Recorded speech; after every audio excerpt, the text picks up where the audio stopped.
Hello everyone, स्वागत है आप सभी का हमारे यूट्यूब चैनल पर।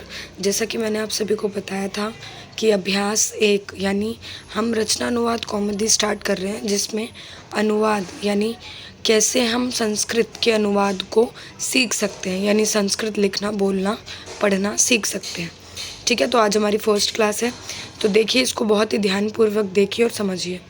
इसमें कह रहा है, सबसे पहले हमको इस बुक में जो दिया गया है वो सबसे पहले शब्द दिए गए हैं। ठीक है, कुछ शब्द दिए गए और ब्रैकेट में उसके अर्थ दिए गए हैं। ठीक है, तो इसको पहले देखते हैं, जिसमें अभ्यास एक में बोल रहा है कि क का मतलब है कि यहाँ पे नीचे आप देख सकते हैं, क नीचे जो सूचना के बाद लिखा हुआ है उसमें लिखा है कि जो क वाले शब्द होंगे वो संज्ञा या सर्वनाम वाले होंगे, जो ख वाले शब्द होंगे वो धातु या क्रिया या शब्द वाले, मतलब धातु या क्रिया वाले शब्द होंगे, और ग नंबर पे अव्यय या क्रिया विशेषण वाले शब्द होंगे, और घ में बोल रहा है विशेषण शब्द होंगे। यानी कुल मिलाकर आपको क में जितने भी शब्द मिलेंगे वो सारे संज्ञा और सर्वनाम हो गए, और जितने भी ख वाले शब्द मिल गए वो आपके हो जाएंगे क्रिया यानी वर्ब। ठीक है, और ग में आपको अव्यय मीन्स चाहे स्त्री हो, चाहे पुरुष हो, चाहे नपुंसकलिंग हो, मतलब कि चाहे स्त्रीलिंग हो, चाहे नपुंसकलिंग हो, और चाहे पुल्लिंग हो, कोई सा भी लिंग हो। अव्यय शब्द वो होते हैं जो कभी भी परिवर्तित नहीं होते हैं, तो वो शब्द पढ़ेंगे। और क्रिया विशेषण भी हो सकता है। और घ पे क्या बोला, केवल विशेषण वाले शब्द यानी एडजेक्टिव्स। ठीक है, तो देखिए आगे स्टार्ट करते हैं, जिसमें सबसे पहले कह रहे हैं कि सह, संस्कृत में वह को सह कहते हैं। और अगर जब बात होती है दो लोगों की, वे दोनों, तब आता है शब्द तऊ। ठीक है, तऊ। और जब वे सब ऐसा सेंस आए तो हमको क्या रखना होता है, ते, यानी सह तऊ ते।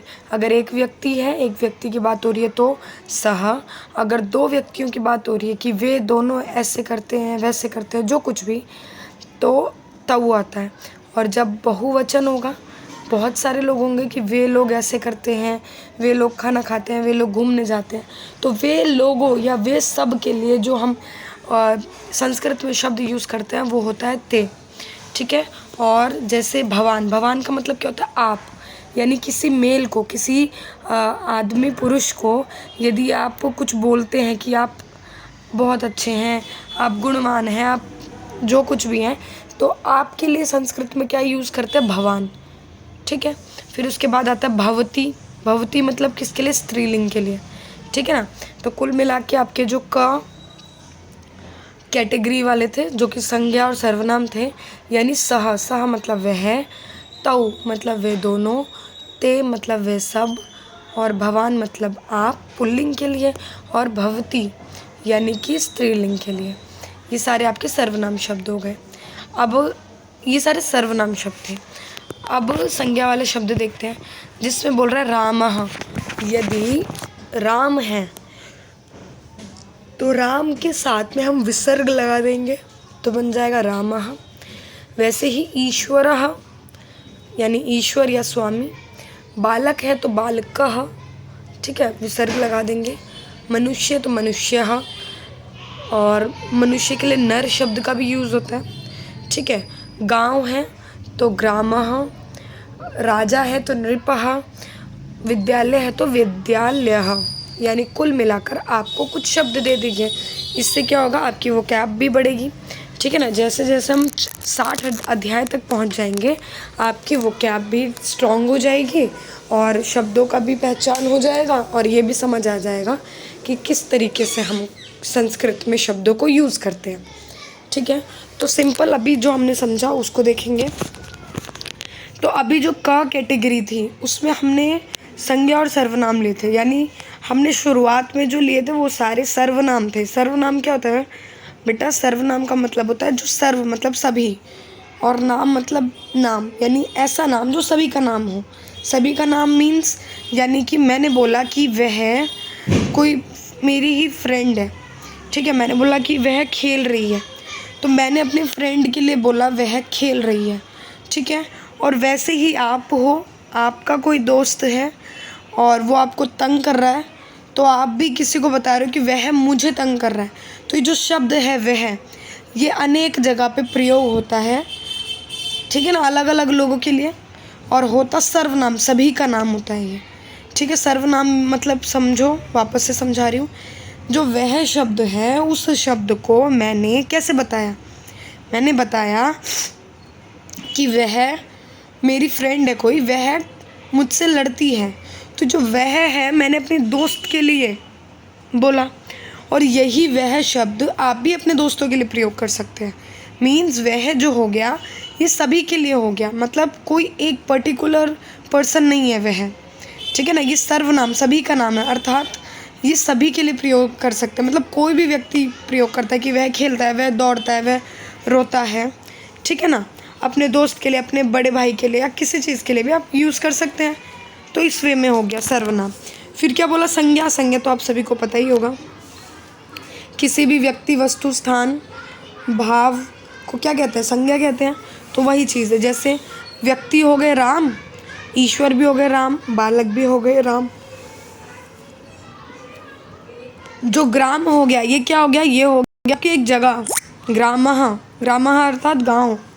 विद्यालय, ये भी क्या हो गई, ये भी आपकी जगह हो गई, ठीक है। इस प्रकार से चलिए अब सेकंड कैटेगरी में आते हैं, जिसमें हमने ये बताया कि धातु और क्रिया शब्द होंगे, ठीक है। धातु और क्रिया शब्द का मतलब क्या है, मीन्स जो संस्कृत फर्स्ट टाइम पढ़ रहे हैं या जिनको संस्कृत का बिल्कुल भी ज्ञान नहीं है, उसको मैं बहुत ही सरल समझाने की कोशिश कर रही हूँ। बाकी आप लोग मुझे कमेंट्स भी कर सकते हैं, अगर मैं बहुत फास्ट पढ़ा रही हूँ तो भी मुझे कमेंट करके बताएंगे, ठीक है। और अगर कुछ समझ नहीं आता, कोई भी डाउट रह जाता है, आप बहुत ही इजी वे में बता सकते हैं, क्योंकि आप मेरे समक्ष तो है नहीं कि मैं आपका चेहरा देखूं और आपके चेहरे से मुझे भी अनुभव हो जाए कि आपको समझ नहीं आ रहा है। तो आप अपनी अभिव्यक्ति या अपना जो भी प्रॉब्लम है, कोई भी डाउट है, आप कमेंट सेक्शन पे पूछ सकते हैं, ठीक है। चलिए अगला थर्ड कैटेगरी में हम आगे बढ़ते हैं, जिसमें क्या कह रहा है, जिसमें कह रहा है भू। भू मतलब होना, ठीक है ना। भू मतलब होना, यानी आप कभी भी दिखाते हैं ना, जैसे आप कभी भी वाक्य प्रयोग करते हैं और वाक्य प्रयोग में आप बोल देते हैं कि वह अच्छा बच्चा है प्रेजेंट की बात जब हो, होना, ठीक है ना, होना, नॉट ओनली प्रेजेंट, ठीक है। मतलब कि एक्चुअली क्या होता है, ये जो हमारे टेंसेस होते हैं, प्रेजेंट, फ्यूचर, पास्ट, तो संस्कृत में ये होता है कि आपकी जो क्रियाएं होती हैं ये 5-10 लकारों में चलती हैं। तो जैसे भू है, भू का जो मीनिंग होता है वो होता है होना, किसी भी चीज़ का होना, ठीक है। अब ये जो भू है इसमें लकार होते हैं, किसी दिन मैं ये भी अच्छे से समझाऊंगी कि लकार वगैरह वाला क्या सिस्टम होता है, ठीक है। ये भी अच्छे से मैं इसके लिए सोच रही हूँ एक अलग प्लेलिस्ट बनाऊंगी, जिसमें ऐसी कॉन्सेप्ट्स को रखा जाए जिसमें जैसे ये लकार हो गए, या ये पुल्लिंग, स्त्रीलिंग, नपुंसकलिंग हो गया, वचन हो गए और विभक्तियाँ हो गई, इन सबका जो समझ है उसमें मैं करवाऊंगी, ठीक है। बाकी अभ्यास पे चलते हैं। तो भू का मतलब होता है बेटा होना, ठीक है। और पठ का मतलब क्या होता है, पढ़ना। लिख का मतलब लिखना। हस का मतलब हंसना। गम का मतलब जाना। आगम का मतलब आना। देखिए संस्कृत और हिंदी में इतना ज़्यादा पहाड़ नहीं है जैसा बच्चे विद्यार्थी समझते हैं। Sanskrit is very difficult language but actually is not, ठीक है ना। ये इतनी ज़्यादा डिफ़िकल्ट नहीं है, क्योंकि आप खुद देखिए, जब मैंने बोला कि पठ, तो पठ से समझ आ गया, पठ मीन्स पढ़ना। लिख, लिख मतलब लिखना, ठीक है। हंस मतलब हंसना।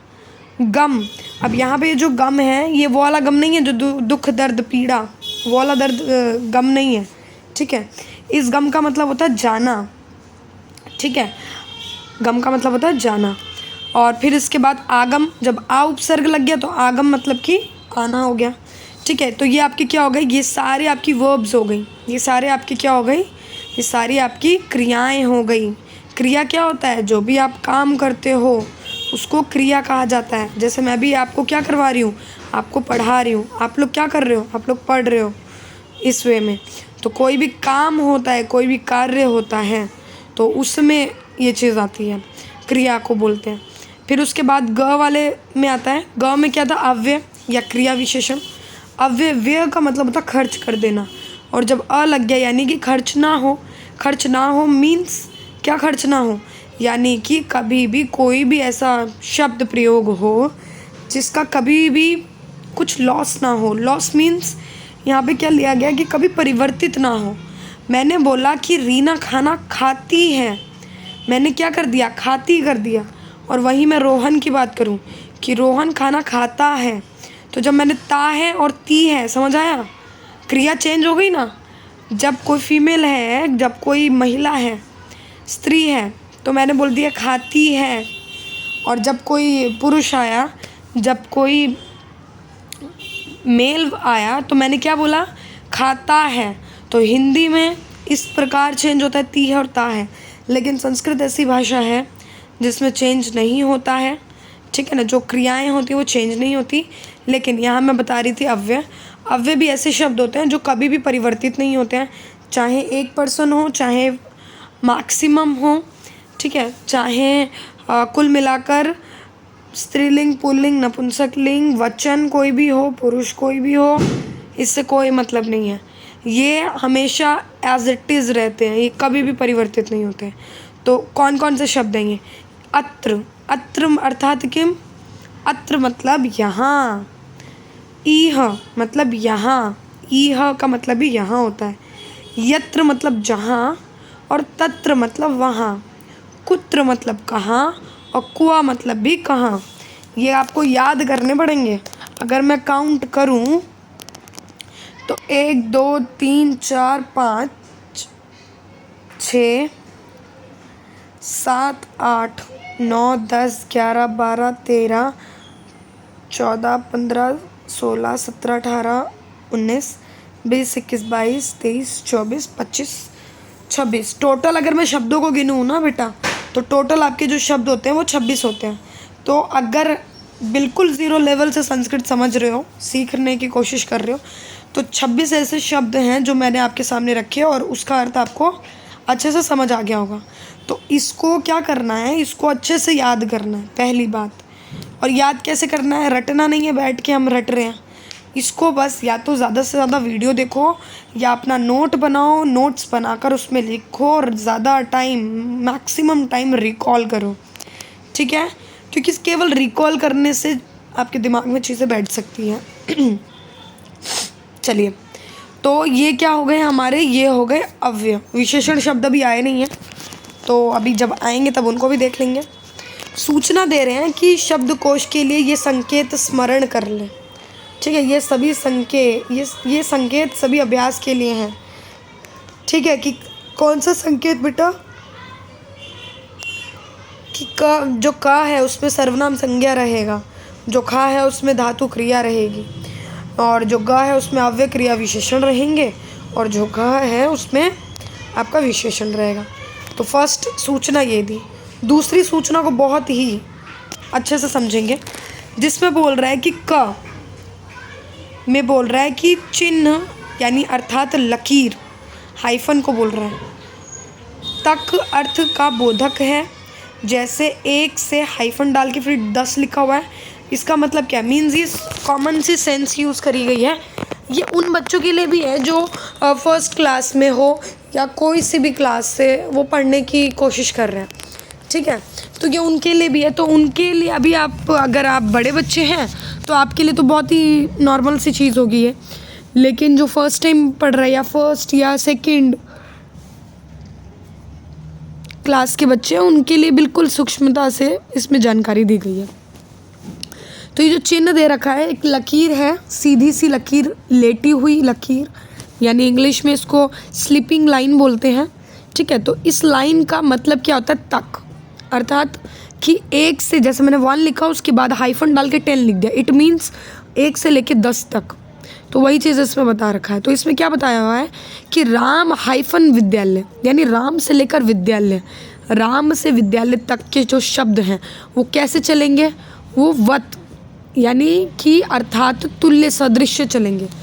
अब देखो एक और चीज़ ज्ञान वाली बात समझो, इसमें क्या कह रहा है, इसमें ये कह रहा है कि देखिए संस्कृत में क्या होता है ना, संस्कृत में ये होता है कि आपके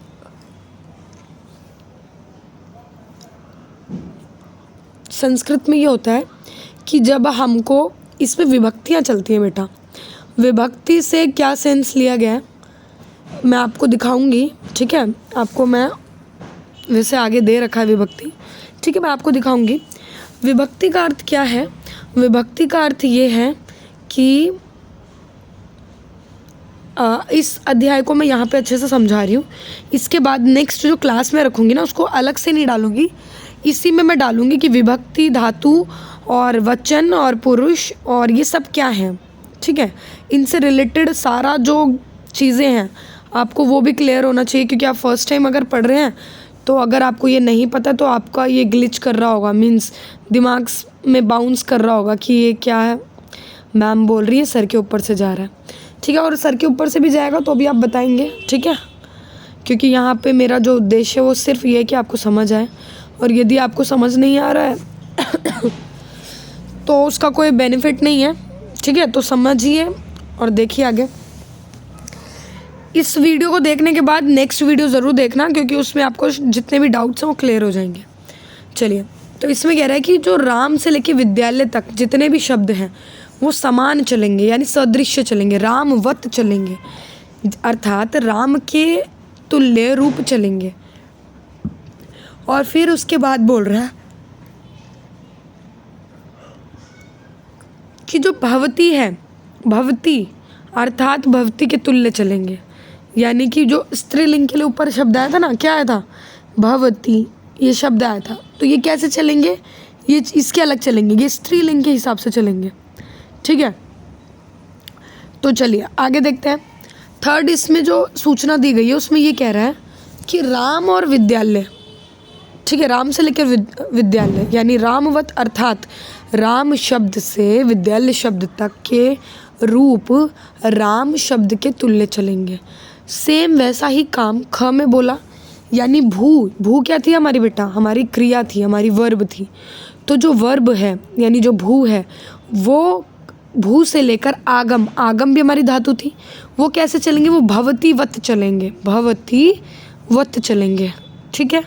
इसको और अच्छी तरीके से क्लियर करते हैं हम, ठीक है, एक बारी और इसको अच्छे से क्लियर करते हैं।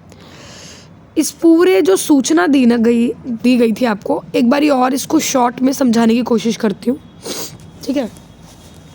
पहले एक बार ये व्याकरण वाला समझ लेते हैं। इसमें बोल रहा है कि लट लकार परस्मय पद कर्तृवाच्य, ठीक है। कर्तृवाच्य, कर्तृवाच्य क्या होता है बेटा, आपने हिंदी में भी पढ़ा होगा कि हिंदी में आपके 3 वाच्य होते हैं, कर्तृवाच्य, कर्मवाच्य और भाववाच्य। कर्तृ का मतलब है बेटा कर्ता। कर्ता कौन होता है, जो कार्य को कर रहा होता है।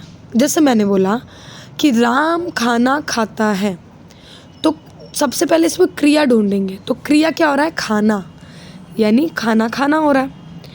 तो जब खाने से प्रश्न करा गया कि कौन खाता है, तो खा कौन रहा है, राम खा रहा है। तो जो उस क्रिया को संपन्न कर रहा है, जो उस क्रिया को संपन्न कर रहा है उसको क्या कहेंगे, वो हो जाएगा हमारा कर्ता। तो जिसमें कर्ता प्रधान होता है वो कर्तृवाच्य, जिसमें कर्म प्रधान होता है वो कर्मवाच्य, जिसमें भाव प्रधान होता है वो भाववाच्य, ठीक है। ये सारी चीज़ें होती हैं। तो इसमें अभी ज़्यादा डेप्थ पे ना जाते हुए मोटे तौर पे जो हमको समझना हम उसको समझते हैं, बाकी वाच्यों का भी अच्छे से समझाऊंगी, ठीक है। चलिए, तो इसमें सबसे पहले राम विभक्ति आई थी, यानी राम शब्द आया था। तो आपके जितने भी बेटा शब्द हैं वो विभक्ति के अनुसार चलते हैं, जितने भी शब्द हैं वो विभक्ति के अकॉर्डिंग चलेंगे, जितने भी धातुएं हैं यानी जितनी भी क्रियाएं हैं वो आपके धातु रूप के अकॉर्डिंग चलेगा, ठीक है। तो यहाँ पे जैसे बोला राम, तो राम अगर एक है तो हमको लिखना है रामः। जैसे ऊपर हमने क्या पढ़ा था कि जब एक व्यक्ति होगा तो हम बोलेंगे सह, जब 2 व्यक्ति होंगे तो हम बोलेंगे तौ, और जब बहुत सारे होंगे तो हम बोलेंगे ते। सह तौ ते मीन्स वह, वे दोनों, वे सब। तो यही चीज़ यहाँ चल रही है। अगर राम एक है तो हम क्या बोलेंगे, रामः। अगर राम 2 हैं, 2 व्यक्ति हैं राम नाम के, तो बोलेंगे रामौ। और अगर राम नाम के बहुत सारे व्यक्ति तो हम बोलेंगे रामः, ठीक है, समझ आया। तो जो फर्स्ट लाइन होती है कि रामः रामौ रामः, ये किसको डिनोट करता है, यानी ये किसको दिखाता है, दर्शाता है, तो ये कर्ता को दर्शाता है बेटा। ठीक है, कि जब भी बोलेंगे ना राम ने, आपने पढ़े होंगे आपके कारक चिन्ह, कर्ता ने कर्म को कर्ण से संप्रदान के लिए अपादान से, है ना, ये पढ़ा होगा। तो जब हम बोलते कर्ता ने मीन्स कर्ता यहाँ पे कौन है, राम है। जब मैंने बोला राम ने खाना खाया, तो राम ने इस हिंदी का जब संस्कृत में अनुवाद करेंगे तो रामः और ने नहीं लगेगा, पूरा राम ने के डिलीट करके एग्जैक्ट आ जाएगा रामः। ठीक है, समझो ध्यान से। जब हमने हिंदी में बोला कि राम ने भोजन खाया, तो राम ने इसको जब हम ट्रांसलेट करेंगे संस्कृत में, तो राम ने के स्थान पर आ जाएगा रामः। अगर मैंने बोला दो राम ने, मतलब दो राम मीन्स दो व्यक्ति हैं जो, कि राम और राम ने खाना खाया, तो जब दो रामों की बात होगी तब आ जाएगा रामौ। ठीक है, और जब बहुत सारे हो जाएंगे तो आ जाएगा रामः। ठीक है, ऐसा चलेगा, ध्यान से समझो। मान लीजिए पंकज है, एक व्यक्ति है पंकज, वो रोता है। ठीक है, तो मैंने उसको बोला कि पंकजः अगर एक है तो पंकजः रोदती। ठीक है, रोने को रोदती। और अगर दो आए, दो पंकज है तो पंकजौ। ठीक है, और बहुत सारे आएंगे तो पंकजः।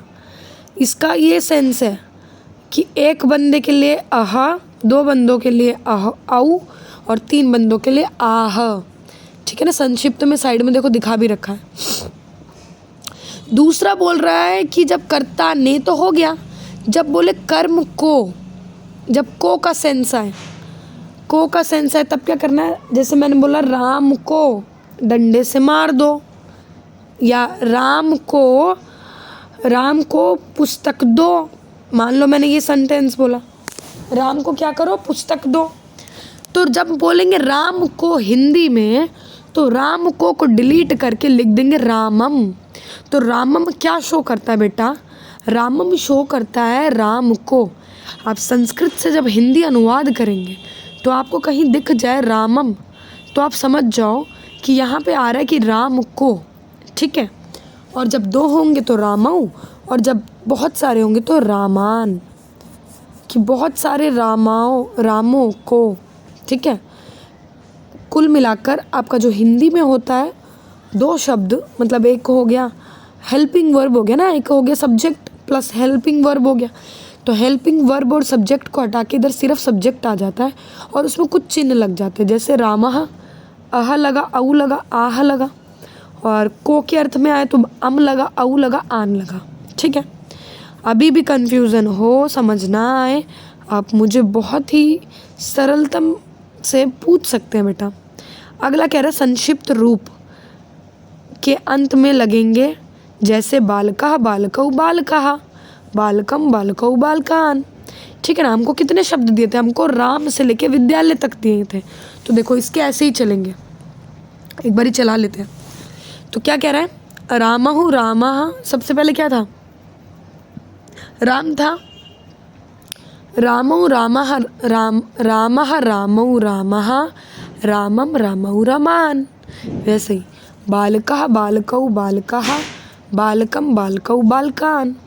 मनुष्यः मनुष्यौ मनुष्याः, मनुष्यं मनुष्यौ मनुष्यान्। नरः नरौ नराः, नरम नरौ नरान्।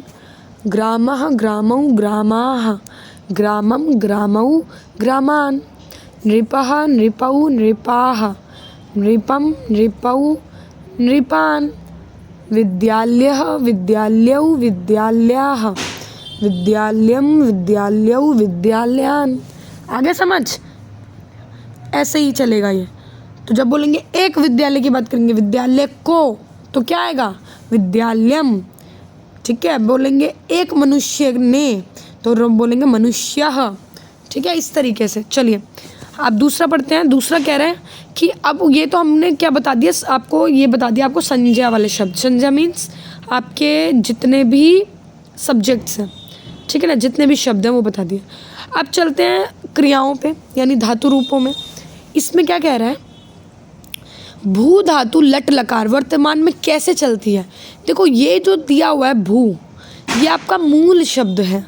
जब इसको हम वाक्य में प्रयोग करते हैं ना, तब हम इसको कर देते हैं भवती, भवतः, भवंती, ठीक है। इस प्रकार अगर एक व्यक्ति यानी अगर राम की बात है कि राम है, तो उसके लिए हम पहले तो राम मतलब एक राम की बात हो रही तो सबसे पहले हम क्या कर देंगे, रामः कर देंगे। अगर है आना है एक व्यक्ति के लिए तो आएगा भवती। अगर दो व्यक्तियों के लिए तो रामऊ के साथ क्या लगेगा, भवतः। और अगर बहुत सारे लोग हैं तो बनेगा रामः भवन्ति, ठीक है। तीतः अंति, भवती भवतः भवन्ति, इस वे में बनेगा, ठीक है। समझिए, बहुत ही गौर से समझिए, मुश्किल नहीं है, एक एक चीज़ को जोड़ के देखना है, ठीक है।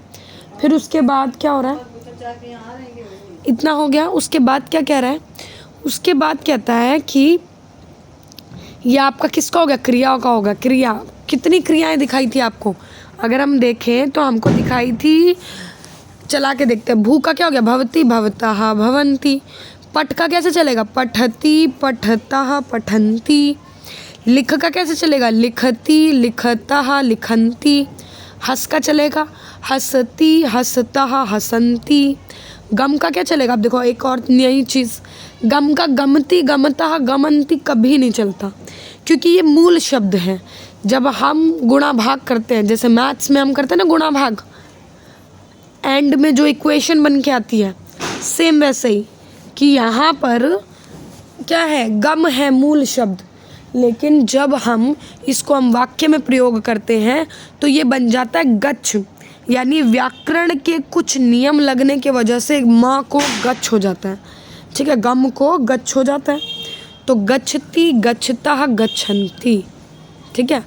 आ लग गया, आगम का बन जाएगा आगच्छति आगच्छता गच्छन्ति, ठीक है, सिंपल, इतना टफ तो है नहीं। तो ये हो गया। कह रहे संक्षिप्त रूप अंत में लगाकर अन्य धातुओं के रूप बनाइए, पठती लिखती हसती गच्छति, ठीक है ना, ऐसे लिखते हैं गच्छति आगच्छति आदि, यानी लट लकार लट आदि में गम को गच्छ हो जाता है। लट अच्छा, हाँ एक और चीज़, जैसे मैंने आपको स्टार्टिंग में बताया कि हमारे जो लकार होते हैं वो टोटल 10 लकार होते हैं, और 10 में से हमको अभी जो ध्यान रखना है वो 5 लकार। 5 में कौन कौन सा आएगा, एक आएगा बेटा वर्तमान, 3 टेंसेस तो आपको पता ही है, भूत वर्तमान और भविष्य। उसके अलावा 2 और आते हैं जो एक आज्ञार्थक होते हैं, जैसे इंग्लिश में आपके मोडाल्स होते हैं, शुड का प्रयोग होता है चाहिए अर्थ में, तो उसी के लिए जो चाहिए अर्थ में होते हैं वो विधिलिंग लकार होता है एक, ठीक है, विधिलिंग लकार वो होता है। और एक होता है आज्ञा अर्थ में, जब ऑर्डर देते हैं तो वो होता है लोट लकार। तो 2 लकार और होते हैं, 5 लकार होते हैं टोटल, उनको हमको ध्यान में रखना है। तो अभी जो हम प्रयोग कर रहे हैं, पठती पठतः पठन्ति, गच्छति गच्छतः गच्छन्ति, ये किसको दिखा रहा है, ये आपके वर्तमान काल को दिखा रहा है। जब प्रेजेंट की बात करेंगे तब हम ये रखेंगे, और फ्यूचर और पास्ट के लिए भी रखते हैं, लेकिन अभी हमको पहला अध्याय है, इसलिए पहले अध्याय में जितनी चीज़ें बताई हमको केवल उस पर फोकस करना है। चलिए, ये तो हमने पूरा ज्ञान ले लिया। अब इसके बाद हम नियमों में चलते हैं, कुछ रूल्स बताएंगे, उन रूल्स को बहुत ही गंभीरता से समझिए। क्या कह रहा है बेटा कि कर्ता के अनुसार क्रिया का वचन और पुरुष होता है, यानी कर्ता कौन है, जो मेन है लीडर है। लीडर मीन्स, कर्ता मीन्स जो कार्य को कर रहा है। जैसे मैं आपको पढ़ा रही हूँ तो यहाँ पे पढ़ाने वाली कौन है, नसरीन मैम है, तो मैं कर्ता हो गई। अगर राम खाना खा रहा है तो खाना खाने का कार्य कौन कर रहा है, राम, तो राम कर्ता हो गया। मैं कह रही हूँ कि बबीता डांस करती है, नृत्य करती है बबीता, तो नृत्य करने का कार्य कौन कर रही है, बबीता कर रही है। तो ऑब्वियसली जो कार्य कर रहा होता है वही क्या होता है, वो हमारा कर्ता होता है। तो कर्ता के अकॉर्डिंग क्या क्या रहेगा, हमारी क्रिया रहेगी, यानी हमारी वर्ब रहेगी, और वचन रहेगा और पुरुष रहेगा। पुरुष वचन मैंने आपको बताया, मैं आपको बताऊंगी नेक्स्ट क्लास में, सारी चीज़ें क्लियर करूंगी, ठीक है। तो वचन और क्रिया मीन्स अगर मैंने बोला कि रीना खाना खाती है तो ये ठीक है। Reena why? Because Reena is a girl, है ना। रीना कौन है? लड़की है वो।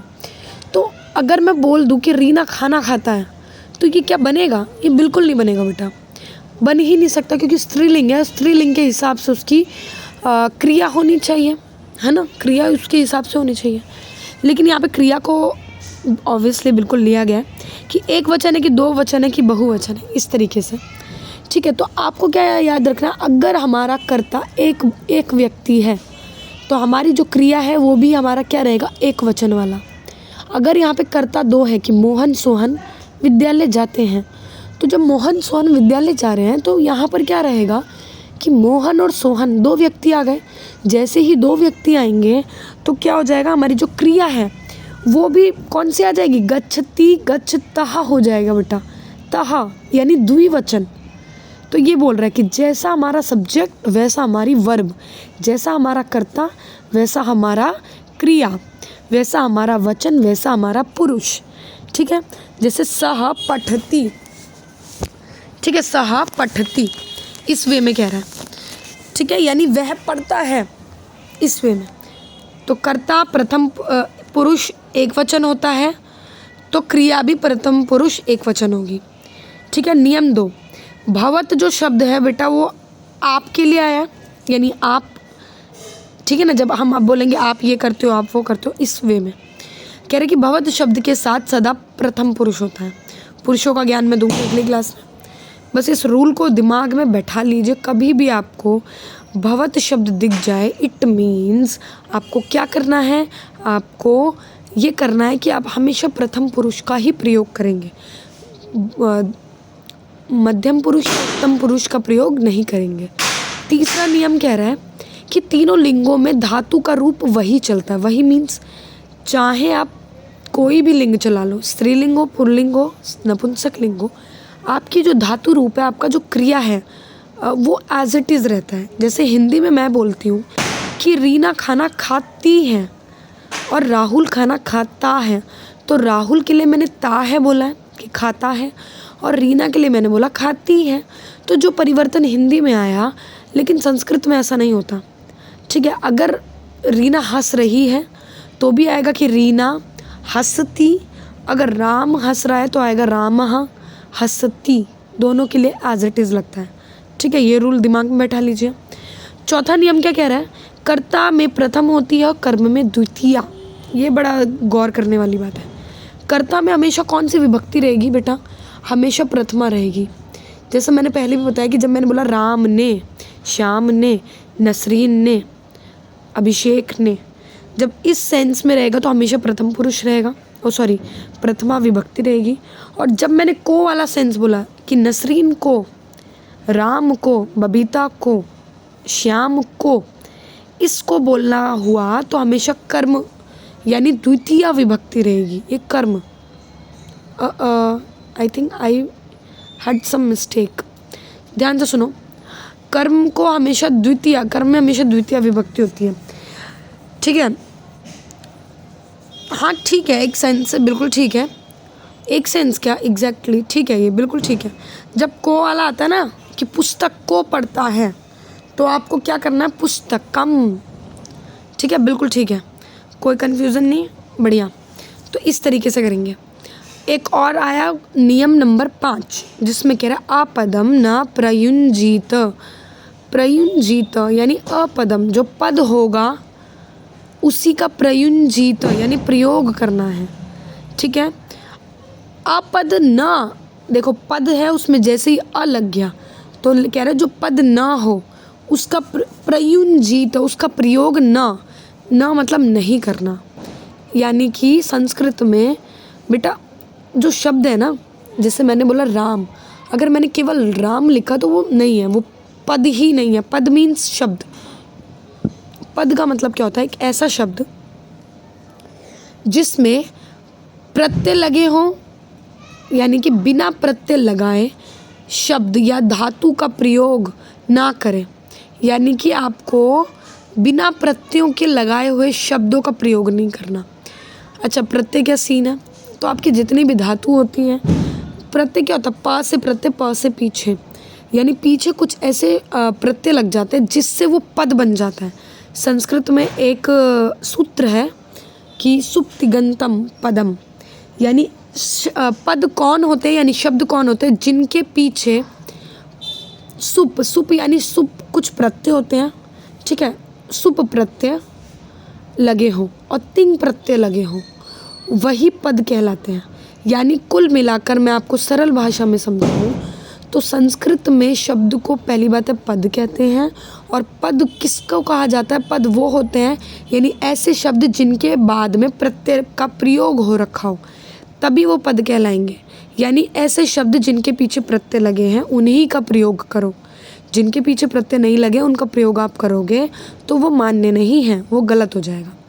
जैसे एग्जाम्पल के लिए क्या बोला कि रामः पठति, ये करेक्ट है, ऐसा प्रयोग है, लेकिन आप लिख दो राम पठ, तो ये गलत है, क्योंकि जो पठ है वो मूल धातु है, इसमें प्रत्यय नहीं लगा है अभी। और जो राम है ये मूल शब्द है, इसमें भी प्रत्यय नहीं लगा है। जब राम में प्रत्यय लगता है तब ये बनता है रामः, जब पठ में प्रत्यय लगता है तब ये बनता है पठति। ठीक है, तो ये बहुत ज़्यादा हमको डीप में नहीं जाना है, हमको बस इतना याद रखना है कि रामः और पठति ऐसे शब्दों का प्रयोग करना है। नियम नंबर 6 में बोल रहा है कि एक अर्थ वाले यानी पर्यायवाची शब्दों में से एक शब्द का ही प्रयोग करें। ठीक है ना, कि मान लो कि बादल है, बादल को मेघ भी बोलते हैं, या जल है, जल को नीर भी बोलते हैं, जल भी बोलते हैं। ठीक है, सूर्य को रवि भी बोलते हैं। तो ये जो है ना, जब आप प्रयोग करें तो एक शब्द को ही प्रयोग करें। एक बार आप जल बोल रहे हैं और दूसरी बार में आप नीर बोल रहे हैं, तो ऐसे नहीं चलेगा। चलिए, ये पूरा जो अभी हमने समझा, ये हमने पूरा अभ्यास 1 समझा। अब इस अभ्यास 1 को समझने के बाद, सारे रूल्स रेगुलेशन समझने के बाद, अब हम इसको अप्लाई करना स्टार्ट करते हैं। ठीक है, जैसे उदाहरण हमको दे रखा है कि वह पढ़ता है, हमको ये वाक्य बोलना है। तो हमने संस्कृत में शुरुआत में ही देखा था कि वह के लिए कौन सा शब्द आता है, वह के लिए आता है सह, और पढ़ता है के लिए प्रेजेंट में है और पढ़ने की क्रिया हो रही है, तो पढ़ने की क्रिया के लिए क्या आया था, पठ आया था। और जब प्रेजेंट को दिखाते हैं तो क्या हो जाता, पठती। तो क्या बना, वह पढ़ता है, तो वह का संस्कृत ट्रांसलेट करा तो बन गया, वह का संस्कृत ट्रांसलेट क्या बना, तो वो बन गया हमारा सह, और पढ़ता है का बन गया पठती। वे दोनों पढ़ते हैं, तो जब 2 लोगों की बात होगी तो क्या हो जाएगा, तऊ, है ना, बताया था। और हमारा जो धातु है वो भी एक वचन ना होकर द्विवचन हो जाएगी, यानी पठती के बाद आता है पठतः, जब 2 बंदों की बात हो। और जब बहुत सारे आ जाएं कि वे सब पढ़ते हैं, तो उसके लिए क्या आएगा, ते पठंती, यानी कि पठती, पठता, पठंती लास्ट वाला, और सह तऊ ते का भी लास्ट वाला आ गया, तो हो जाएगा ते पठंती। बोला आप यहाँ आते हैं, तो आपके लिए संस्कृत में क्या शब्द प्रयोग हुआ था कि भवान, और अत्र के लिए क्या, यहाँ के लिए क्या शब्द हुआ था यूज़, वो हुआ था अत्र, यानी आप, भवान, अत्र मतलब यहाँ आते हैं, यानी आगच्छति। ठीक है, आगच्छति।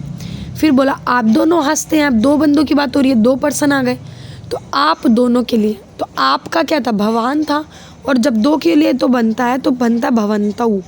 तो कह रहा है कि आप दोनों, यानी भवन्तौ हस्तः।